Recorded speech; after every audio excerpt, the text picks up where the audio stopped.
she was like, ah, she just like screaming.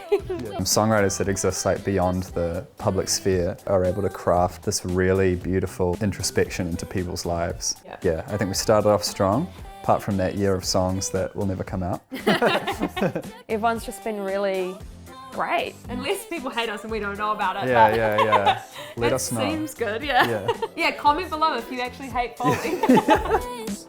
Hey, I'm Gabe and this is Ash, and together we're Foley. We are a pop duo from Aotearoa. We write a mixture of like funk, indie, generic pop to dance away your troubles with. To stop killing me, babe. Stop killing me, baby. Stop killing me, babe. I think when we first started Foley, one of the things that drew us to pop music was it's really, really hard to write. Like it's a lot harder to write than people maybe give it credit for. And we both got really deep into understanding the rules of pop music, but also all the common ways that people break those rules. And there's pop sensibilities and like all the best songs of any genre. So both of us came from backgrounds that weren't pop music, and then once we kind of grew this fascination with the pop kind of concepts, I guess, we were like, we really need to give this a try. Like, we just want to see if we can do this. And we did that for a long time before we actually released any music or made it a project. We just were like writing, experimenting, seeing if we could do it. Probably for like, what, a year before we released anything? Yeah, it was about a year, and those songs are like not good. Oh, they gotta stay in the vault. They're not good. But yeah, it was just a really interesting challenge. It just like scratched an itch that we both had, and I think you can get into a lot of different layers within pop where you've got the boundaries set and you can really experiment within that, so that's a lot of fun. I think one of the people that inspires me the most as a songwriter is Caroline Polachek. She started out in Chairlift, which was like, sounds nothing like what her music sounds like now, which I think is proof that as a songwriter she's kind of moved from genre to genre and has been able to execute them all really well. And I think like even in her most recent album that she released, there was so much variation in the styles and the way she used her voice, and the melodies and everything were just like kept you on your toes so much, you know, like you just song to song, you never felt like you knew what was going to happen, but there was such a kind of common thread through it of her style and the things that make her really unique as a songwriter, which I think is so hard to do, to be like varied but also have something that people recognize you for as a writer. People like Jenna Andrews or anyone of like that caliber, like Mozilla, like those kind of songwriters that exist like beyond the public sphere, but have written for like, you know, like the BTSs of the world, and like massive artists that you like have no idea who's behind these songs, but they still like are able to craft like this really beautiful like introspection into people's lives. So I think that in general kind of inspires me as a songwriter. What makes a good hook?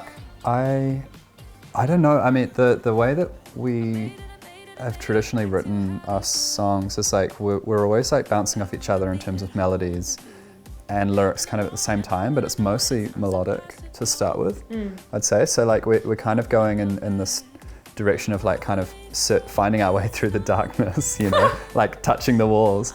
And then when we find like a route that we want to go on, which is like something that excites both of us, I think in terms of like jumping melodies or like melodies that have a particular rhythm or like something like that, which like really inspires us, then we like lock into that, and then we try and like evolve that with the lyrics that kind of naturally come to that melody, if that makes sense. Is that an accurate depiction? Yeah. I think when it comes to a hook, we're definitely conscious of trying to say something in a way that it hasn't been said traditionally, or like trying to make the lyrics feel interesting against a melody. Like the craziest example is, I can't remember who the artist is, but it's Chandelier, and it goes, Chandelier. Oh, Sia. You're like, why did they use that word? That's not how you say that word. It's like those kind of unique ways of saying things make people really listen to what you're saying. So I think we kind of always try and find a slightly different way to say something, or work, like a phrase that's been said in a different context, and then recontextualizing it with the song that we're writing. So, but it's hard. That's the eternal question, is like how to write a good hook, you know? That's like that's the whole thing. We don't know. We're still trying. I think the first time we played So Personal Yeah, at the EP release show. Yeah, like Yeah. that's kind of was such a pivotal moment of like even we had our in-ears in, but we could hear the crowd over our in-ears, and those are you're pretty Pretty locked in with Yeah. those. Absolutely getting after it, locked in, let's go. Also, it's really cool when you play a song live for the first time that no one's heard and it's not out yet, and you sing it the first chorus, and then by the second chorus people are singing it with you. Like that's always pretty it's a good sign, I think, that the song's gonna go well. But yeah, I think So Personal is always the one that everyone seems to sing the loudest and kind of like get the most into, and it's a pretty crazy feeling. I can't really compare it to anything. It's just so wild. You're just looking out, seeing all, especially as I'm singing, seeing all the mouths move at the same time. It almost looks like they're singing it and I'm hearing my own voice. It's like, whose voice is this, right? It's really hard to like book a show or like, you know, get on a lineup or whatever. So I just booked my own shows. Like I just organized them myself because then my band could play, right? And then, you know, like I booked Ash's band a couple times and like... Or I'd be the door lady taking the tickets. Yeah, and it's like, well, I think that kind of like, again, I was like building community at that point, and we were all kind of in this like scene, I guess if you can call it that. And like, I think all the bands like became friends, all the audience members became friends, and it just became this kind of electric energy. And it's like an outlet to be a different person on stage as a performer, right? I've always felt like I'm a completely different person on stage than I am off the stage. You are, for sure. Yeah. Two-faced. We've been friends for more than a decade? Yeah. More than a decade. Yeah, over 10 years. But it was a cool progression because we became friends first through our other bands, and then both kind of saw that through. And it was cool because we had respect for each other creatively and respect for each other as people, and a friendship that was pre-existing, which meant that like when we went into trying to really like give something a crack together, there was already so much trust and so much understanding of who each other were, which I think has just been like the real cornerstone of everything we've done, is that like we're genuinely friends, you know, we're genuinely talking about all of these things in our lives anyway, and having these conversations about like, you know, dating and relationships, friendships, family, like everything. And then that's what goes into the songs pretty organically. So I'm glad it took us a few years to work out that we could write music together, because it's just been like the foundation of everything. But it does seem kind of nuts. It's a great foundation. Like we were able to immediately be like more vulnerable with each other in the first couple writing sessions than we would have been if we hadn't been friends. Yeah, I think we started off strong, apart from that year of songs that will never come out. We did well. And then it's all grown from there. Yeah, like 2019 I feel was when we'd first kind of really like we're ramping up, you know, and then COVID obviously, but we kind of tried to stay as active as we could through that time, and we released a lot of music through COVID and people consumed it quite differently, but you know, like every artist in COVID, you just make it work. And I think like I'm glad that we stayed as active as we did, because when we came out the other side we were just ready to crack into the shows and try and leave that chapter behind and just like go straight into the next. So yeah, it's kind of been probably since 2019 that it's been really humming, if you will. I mean, everything is so different to what I thought it would be.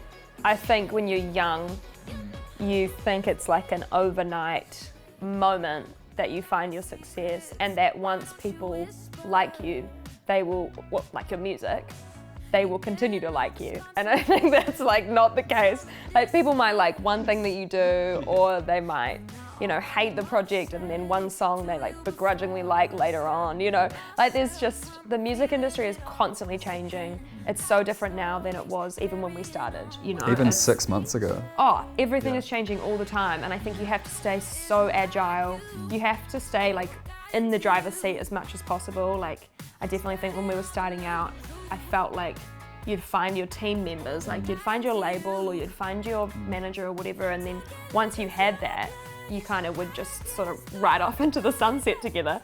And I think in reality you're constantly finding new people to bring onto the project and interacting with lots of different parties all the time and hopefully staying in control of what you're doing and getting a lot out of it. But yeah, it's just it all changes all the time and you have to be willing to kind of go with the flow, I guess, and keep pushing with the music at the core of it, Yeah, I think the like really positive surprise about this and about the music industry is like, you touched on it, but like how many different people you meet and how many different people that are like-minded and like have the same kind of passion and same interests as you all around the world.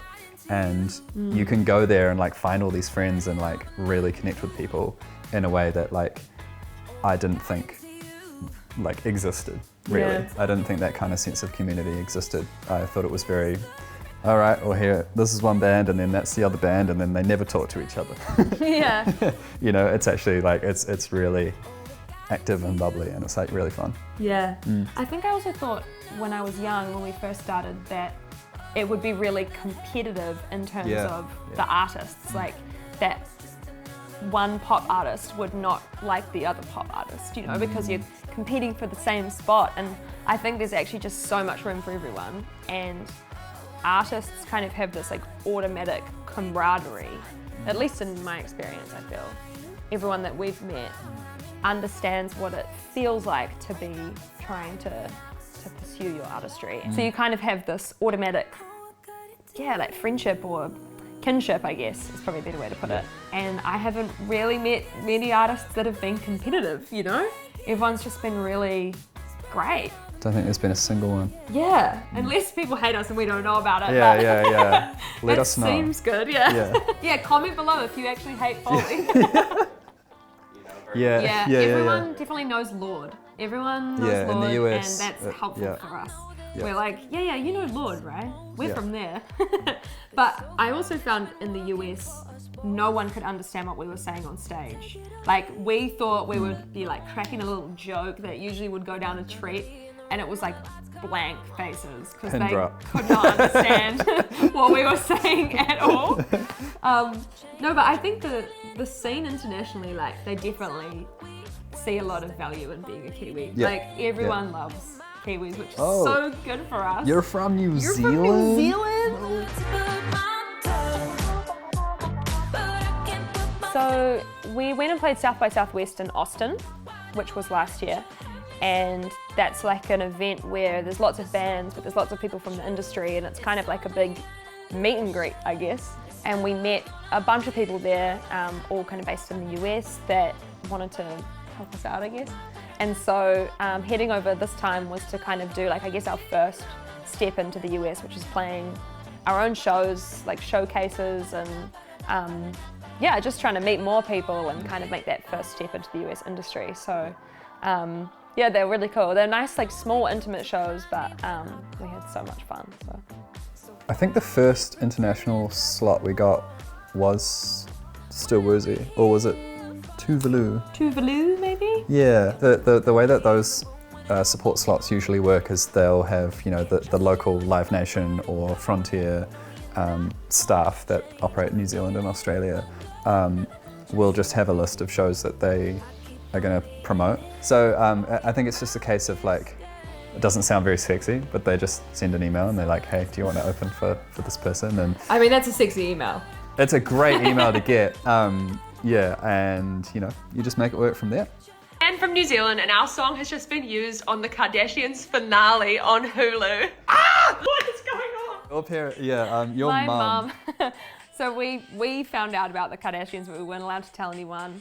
And then we watched it and kind of reacted and didn't realize it was going to be used so heavily. Thought it would just be kind of like a background thing, which would have been cool as well. But then seeing it and being like, okay, wow, this is the opening sequence. This is crazy. So I called my mum and my brother, who's in the UK, and we did a FaceTime, and he knew about it, but my mum didn't know. So we were on FaceTime and we watched her watch it. Yeah. And it's honestly like a cartoon reaction. Like, it's like, when the person, eyes pop or they slip on the banana peel or whatever. Like, it was so hilarious because she's just watching and she's like, why are you making me watch the Kardashians? Like, what is this about, kind of thing? And then from the first beat of the song where it goes like, doo doo, she was like, ah, she just like screaming. It was so great. Well, there's a few other shows that we can't talk about that. Yeah, Kim and Kylie open one door and then you go through. No, we're quite big fans of reality TV. Yeah. Occasionally, like you've been on Married at First Sight. Oh, Well, we've I both love- been at some point. No, we haven't been on Married at First Sight. Like, Oh. we haven't competed at No, Married at First Sight. we haven't been on Married. Sorry. We have been addicted to Married at First Sight for sure. Yeah, Ash is married like 3 times. I've been on a couple of times. The easiest way to like kind of ground yourself is to just write music that you really believe in and that you really want to write about. Like, what's your voice? Like, who are you? And like, why are you creating art? You know, big questions, but that's what we're trying to answer. So I think just putting that out will kind of soothe some thoughts and nerves. Yeah. It's hard though. I mean, everyone feels at any level, you still feel the same way, which is like, am I doing the right thing? Am I on the right path? You know, am I making the right music? All of those questions, like, I don't think that they really go away, but not in a bad way. I think that that's what keeps you kind of keeps you going, trying to write better music or better by your own terms, I guess. Like, better for what you want out of music. And you also find your community along the way, so that gets easier because there's more people that feel the same way as you. And I think if you're feeling those anxieties and that imposter syndrome and all, like, questioning a lot of things, try and find other people that are doing the same thing as you, because they will be feeling the same way. We all are. And it just feels better to know that it's not just you, you know? Like, I don't think personally I would have continued making music if I hadn't found Gabe, because I just would have been like, I cannot do this on my own, you know, it's too much. But I think the other thing as well that's kind of encouraging is that, you know, a lot of changes in the industry, especially with TikTok and I guess artists becoming real content creators as well, is that it is truly in your hands. Like, you have the ability to find your audience. You don't actually need anybody else. Whether it's maybe a decade ago that actually wasn't true. Like, you probably did need to have a record label or you know, like, other people had to opt into your music before you could really find your audience. But now it's like, not really true. Like, you can do whatever you want, and people break 10 years into their career, 20 years into their career, you know, like, people are finding their audience at any stage for a song they released 3 years ago, not even the one that they just released, you know. So it's all just changing, and it's all really exciting, and you can just do whatever the fuck you want, really. Yeah, like release a single soon, which we're about to do. Oh, transition. Okay. Yeah. Go on. No, that's it. No, We're releasing a song soon that we're very excited about. yeah. But we're going to keep releasing lots of music for the rest of the year. We're just like, have so many songs that we've written that we love that we're sitting on, and we just want to get them all out. So yeah, there's going to be lots more Foley to come. That's the goal.